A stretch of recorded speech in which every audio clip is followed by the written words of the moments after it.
paul-palais.com. Dans moins d'une semaine auront lieu des élections décisives, présidentielles et législatives partielles. On ne le dirait pas. Après avoir erré d'élections frauduleuses, octobre 2015, en élections renvoyées, décembre 2015, sous pression de l'opposition au pouvoir Martelly, puis plus récemment, 9 octobre, à cause des innombrables dégâts occasionnés par l'ouragan de catégorie 4 qui a laminé plusieurs départements du pays, les élections vont enfin avoir lieu ce dimanche 20 novembre.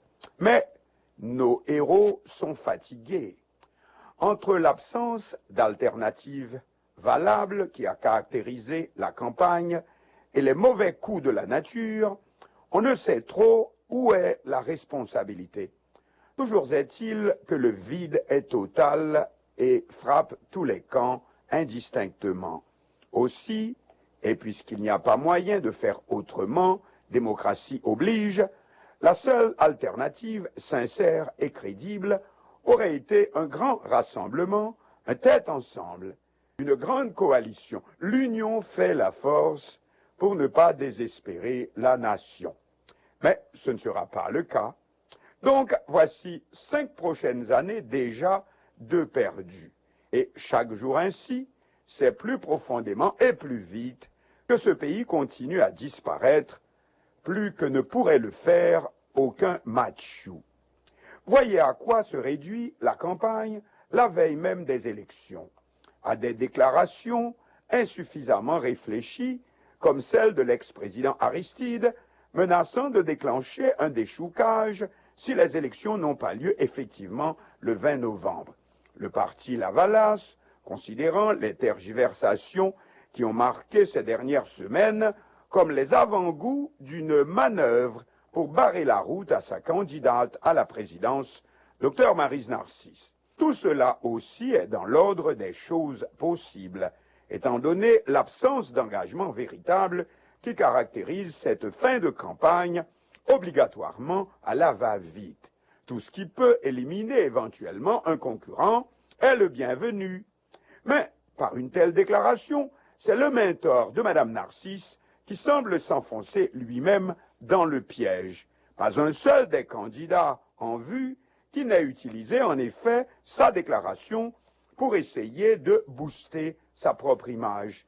Cela sur la réputation de violence traînée par Lavalas depuis les troubles de 2004. Personne ne peut l'ignorer. Donc, c'est le parti qui aurait le plus intérêt à utiliser un discours aussi rassurant que possible. Il y va de toute une nation et non d'un parti. N'importe quel autre ferait pareille déclaration, que cela n'attirerait même pas l'attention. On a entendu ainsi le candidat PHTK Jovenel Moïse déclarer en décembre dernier aux États-Unis que si le deuxième tour de la présidentielle n'avait pas lieu à cette époque, ses partisans descendraient dans les rues. Cela n'a fait ni chaud ni froid. Qui plus est, ce sont bien des gangs de mercenaires, stipendiés y compris, avec de l'argent international, qui en décembre 2010 ont forcé à remplacer le candidat Jules Célestin par Michel Martelly sur le plateau du deuxième tour, cassant des devantures de magasins et incendiant en plein jour le siège électoral du parti appuyant la candidature de M. Célestin. Mais la politique a ses règles et nul n'en est exempt, qui que vous soyez. Regardez, c'est Hillary Clinton qui gagne le vote populaire, comme le montre la totalité des suffrages exprimés à la fermeture des urnes du 8 novembre aux États-Unis. Mais Donald Trump remporte le vote électoral, c'est-à-dire la totalité des grands électeurs dans les 50 États qui forment la République des États-Unis. Or, selon la loi, c'est le candidat qui remporte le vote électoral qui est élu. Sauf si on en venait à découvrir une quelconque erreur de calcul majeure, vu que c'est seulement en décembre que le collège électoral annoncera officiellement le nom de l'élu. Qu'est-ce que ça serait si c'était dans notre gentil petit pays? La déclaration malencontreuse d'Aristide est donc susceptible de continuer à alimenter la campagne jusqu'à dimanche prochain, jour des élections. C'est un jeu de qui perd gagne. Justement, si jamais c'est la candidate de la Valace qui l'emportait, cette déclaration va la poursuivre pendant tout son mandat, comme dit le créole, comme un pongongon. Peut-être le bon moment aussi pour définir quel rôle entend jouer l'ex-président si jamais c'est sa candidate qui était élue. D'où aussi les appréhensions. En tout cas, jamais il était aussi évident qu'à la veille d'élections aussi critiques que la politique haïtienne n'est pas faite d'autre chose que du vent.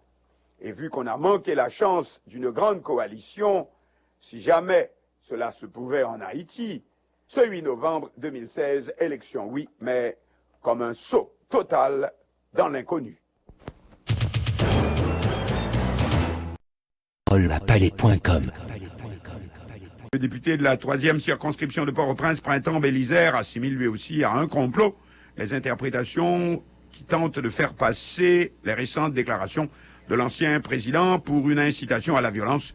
Il dénonce du coup un plan visant à empêcher l'arrivée au pouvoir de Maryse Narcisse qui draine, a-t-il dit, d'importantes foules partout où sa caravane passe avec à bord l'ancien président Aristide.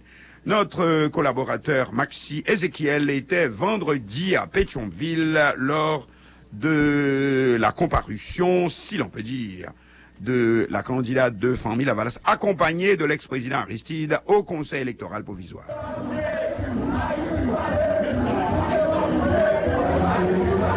Yo te plusieurs centaines partisans et sympathisants famille Lavalas qui prend l'arrière journée vendredi 11 novembre 2016 là pour faire solidarité avec candidat pour poste président en Babanier famille Lavalas là, Maryse Narcisse qui t'a répondre question conseil électoral provisoire sous déclaration leader charismatique là te fait dans cadre de campagne. Si pas gain élection a bien en déchoucaille. C'est parole ça qui la gain qui est dans mi-temps population hein, et puis mettez-vous dans la rue. C'est comme ça, coup d'état électoral, déchoucaille électoral dans le pays là, depuis quand il y a pas là. Nous-mêmes peuple là, nous va faire, nous va pour le gouvernement. Belanjo, de 55 millions de dollars, que haïtiens même, dans fond nous contribuer, nous pas mis pour faire élection. Nous disons à partir de 20 novembre, depuis l'élection pas faite en dans pays là, nous-mêmes KEP ça, nous pas reconnaître ni encore. C'est ça que fait nous dit nous-mêmes déchoucaille. Délégation qui a accompagné population dans la rue Port-au-Prince, député Printemps Bélisaire, candidat en Babanier, parti Famille Lavalas, sénateur Louis-Gérald Gilles, voyez j'étais bien loin, ça qui t'a fait quoi, déclaration en gain violence de elle, mais plutôt c'est porter une attention et puis demander pour votre peuple à respecter. Et suite à constabilisation Jean-Bernard Aristide fait, côté qu'elle était là son mise en garde, bah les gens qui ont responsabilité pour organiser l'élection dans le pays par rapport à la revendication des peuple haïtien, c'est peuple haïtien qui dit ça ou bien élection fait des choucas électorales. Et nous, le laboratoire coup d'État, ils ont transformé la déclaration de M. Jean-Bernard Aristide pour faire capital politique par eux, contre le peuple haïtien. Donc, dans ce sens, nous remercions M. Jean-Bernard Aristide qui permet nous de couvrir coup d'État et le peuple a mobilisé, ils ont convoqué Dr. Maryse, là, ils ont convoqué maman, ils ont convoqué papa. Là, on va convoquer papa, on va convoquer petit et futur président de pays, Dr. Maryse Narcisse. Son discours de prévention, son discours qui t'a coupé avec nous pas pour pays, qui te permet que nous te fait déchoucage électoral le 22 janvier. Nous prêts pour nous refaire l'autre 22 janvier, si nous comprenons, il y a passé droit peuple ça en bas pied. C'est ça, l'essence du discours. Sorti Delma 18, passé Delma 75, parcours en pas de changer. Jou krivé Pétionville, dans le local KEPA, là, yon barricade déjà monté, dans espace là, yon sécurité qui pas petit. Entré dans la cour, en pile machine, officiel toute qualité, parking, avec plusieurs monde qui campé, croisé bras à suivre, qui j'en situation a déroulé. Là, nous rencontrons avec sénateur Jean-Baptiste Bien-Aimé, continue à demander élection crédible, honnête et démocratique. Ça qui est important, c'est que le peuple haïtien dit que faut gagner l'élection.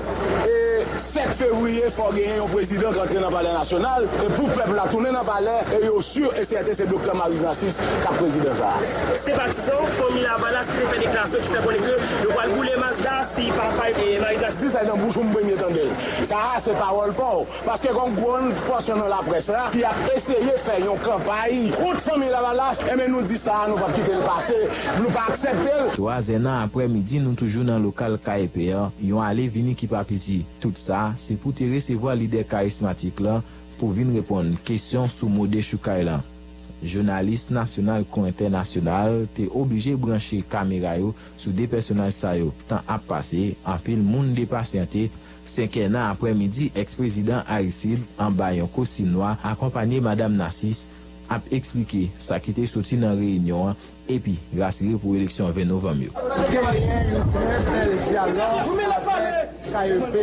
Nous remercions pour bel accueil là et nous féliciter toute la Valace monde qui sont tout partout pour venir accompagner nous. Dimanche 6 novembre, nous-mêmes qui représentons majorité peuple haïtien, nous te jam. Jodi a nous pi jam parce que démocratiquement nous pi près 20 novembre côté pral gagner élection libre, honnête, démocratique. Rendez-vous 7 février 2017.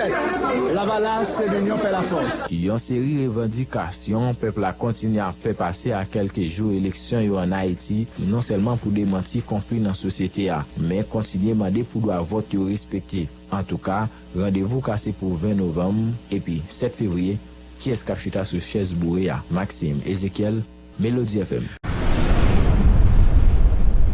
Palais.com